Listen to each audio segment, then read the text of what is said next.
Hello, everybody. Our parsha tells us, "Ushmartem et chukotai v'et mishpatai, asher ya'aseh otam ha'adam v'chai bahem." You shall keep the chukim and the mishpatim that the Adam, the person, doesn't specifically seem to refer to the Jewish people, shall do and thereby live. The Gemara in Baba Kama therefore tells us, "Shafilu nachri va'osek b'Torah, harehu kekohen gadol." Even a guy, if he's involved with Torah, he is on the level of a Kohen gadol. Gemara goes on to say, since the guy is not commanded in mitzvahs, and we have a principle that gadol ha-mitzuvah v'yoseh, mimisha eno mitzuvah v'yoseh, the person commanded to do mitzvahs gets a greater reward when he fulfills the mitzvah than the person who opts in, even though he wasn't commanded in that mitzvah. The reward that he gets is less. But nonetheless, the Gemara tells us, a guy who's osek in Torah is considered like a Kohen Gadol. And this poses a question to another teaching of the Gemara, this time in Masechet Sanhedrin, that a guy who is osek in Torah is chayiv misa. He is worthy of death. So the Rashba tells us, and there are other answers as well, that we're speaking here of a guy who's involved with the portion of Torah that is relevant to him, the Sheva Mitzvot B'nai Noach. And therefore, it's only when he engages in other Isuk B'Torah that is not directly incumbent upon him, that's where he might be Chayav Mita, because the Torah says, as we all know, Torah tziva lanu Moshe morasha kihilat Yaakov. Torah is a brit between God and the Jewish people exclusively. But having answered this, we still have a very interesting question. How is it that the first Gemara tells us that a guy who is osek in Torah is on the level of a Kohen Gadol when he gets the reward only of someone who voluntarily performs a mitzvah and doesn't do so as a commanded subject? So how is he like the Kohen Gadol? That doesn't seem to make any sense.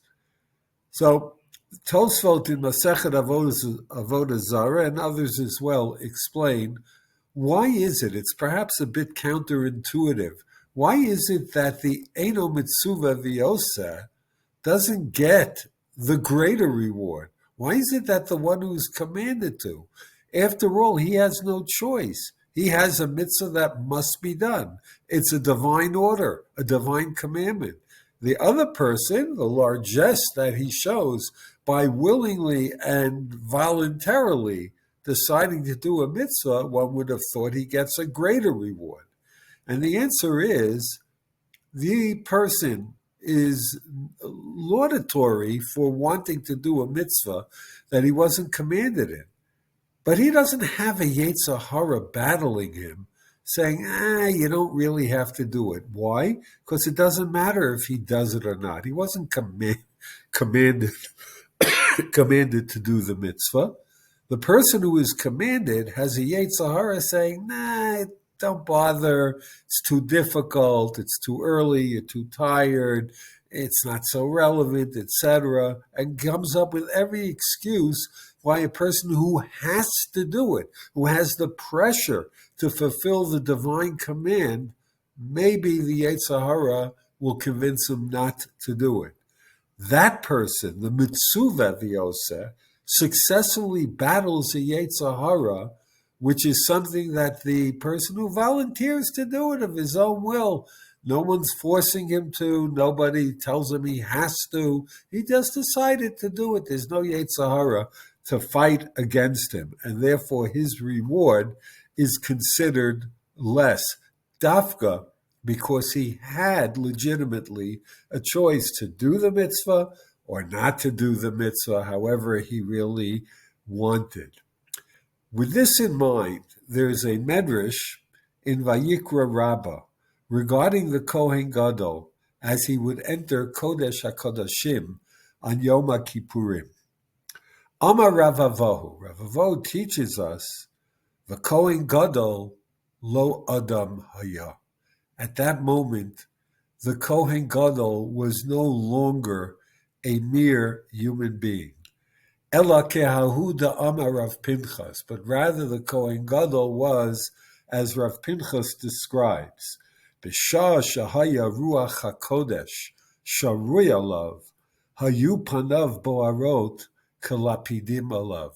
When the Kohen Gadol on the holiest day of the year enters the holiest spot on earth, the ruach hakodesh that was mitlabesh, that foisted itself upon the Kohen Gadol, that enveloped the Kohen Gadol, was such that his face turned into a fiery furnace, into a fiery torch.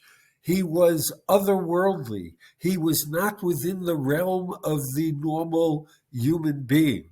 He was totally consumed by this Ruach HaKodesh. It's as if the Kohen Gadol at that moment no longer had a choice. He was swept off his feet by the Ruach HaKodesh. It kind of reminds me of what I think is the wonderful way to understand the famous Medrash regarding Matan Torah B'Sinai. The Medrash tells us God was Kofer Aleihem Har Sinai Kegigit. God overturned Mount Sinai and held it swaying over the heads of Bnei Yisrael and said, if you accept my Torah, wonderful. If you don't, Sham Tehei Kavuratchem Chas v'Shalom. It sounds like God is coercing the people to accept Torah. It's a point that the Gemara discusses, but we won't go into that for now. But I believe that one beautiful way to understand this statement of the Gemara, of the Medrash, is not that God was literally trying to force them, but the people were enveloped so much by the Kedusha of HaKadosh Baruch Hu, by the direct communication with the Almighty. It's as if they no longer had a choice. They were so overtaken by the divine presence, by the Shekhinah, something that they were not used to. They were no Moshe Rabbeinu, and therefore they were swept off their feet. They had no choice. The Kohen Gadol was not b'Torat Adam. He was someone who was enveloped by Ruach HaKodesh and really had no choice, not any more than a Malach would. In fact, that's what some of the Mefarshim say. Lo Adam haya ela bivchinat malach. The Kohen Gadol was elevated to the status or stature of a ministering angel to HaKadosh Baruch Hu. Angels have no bechira chavshis. They do what HaKadosh Baruch Hu tells them to do, being so closely in the presence of the Shekhinah. So in that vein, the Kohen Gadol, the Kodesh HaKodashim on Yom Kippurim, is in fact someone who is deemed almost like an Eno Mitzuvah V'yoseh. He has no Yetzer Hara to battle.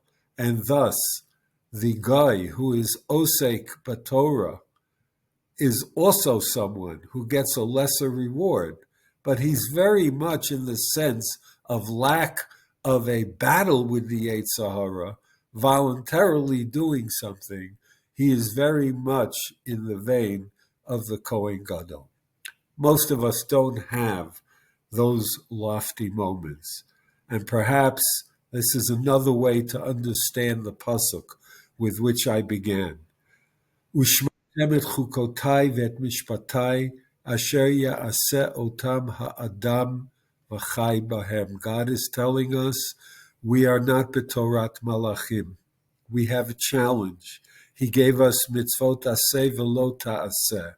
We are bivchinat Adam, who has to wrestle with the Yetzer Hara, who is not imbued with this suffusion of Ruach HaKodesh that Ke'ilu takes away our free choice. We have to make the right choice, the right decision to do as the Ribono Shel Olam wants of us. V'chai bahem v'ani Hashem. Shabbat Shalom.